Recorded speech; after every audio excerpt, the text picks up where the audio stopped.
આઝાદી પૂર્વે પ્રચલિત થયેલા મસ્કતી કાપડ બજારમાં પોતાની આગવી દેશ વિદેશમાં ઓળખ ધરાવે છે। સતત 10મી વાર ગાંધીનગર ખાતે હેલિપેડ ડોમમાં વિશાળ એક્સપો ફેશન શો સહિત ટ્રેડ સેન્ટરનું આયોજન કરવામાં આવ્યું હતું। આઝાદી પૂર્વે પ્રચલિત થયેલા મસ્કતી કાપડ બજારમાં પોતાની આગવી દેશ વિદેશમાં ઓળખ ધરાવે છે।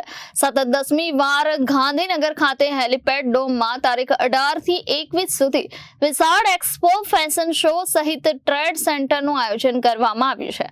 આજે બીજા દિવસે ગુજરાત સરકારના ઉદ્યોગ મંત્રી બળવંતસિંહ રાજપૂત તેમની ટીમ સાથે ઇન્ડેક્સ બીના સચિવ દ્વારા એક્સપોની મુલાકાત દરમિયાન કેટલાક સૂચનો કર્યા હતા।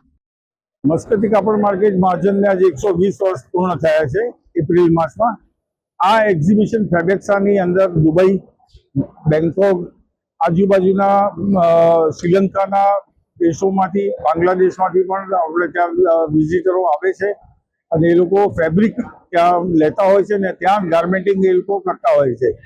મને વિશ્વાસ છે કે સરકારશ્રીની ટેક્સટાઇલ પોલિસીનો લાભ જો સૌ લેશે તો ઇન્ડિયાની અંદર પણ બાંગ્લાદેશ અને ઇન્ડોનેશિયાની જેમ ગાર્મેન્ટનો ઉદ્યોગ મોટો પ્રમાણમાં થશે, જેનાથી રોજગારી પણ સુંદર મળશે એવું મને ચોક્કસ વિશ્વાસ છે।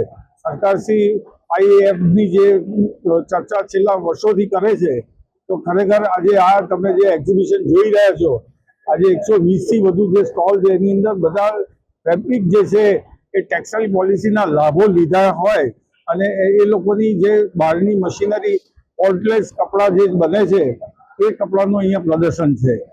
તો આ પ્રદર્શન જે છે એ ગ્રાન્ડ સક્સેસ રહ્યું છે। આજે પણ 2000થી વધુ વેપારીઓ આવ્યા છે। 2 દિવસની અંદર 4500થી વધુ લોકલ અને દેશાવરના વેપારીઓ અહીંયા આવ્યા છે। Bureau report Janadesh news, Gandhinagar.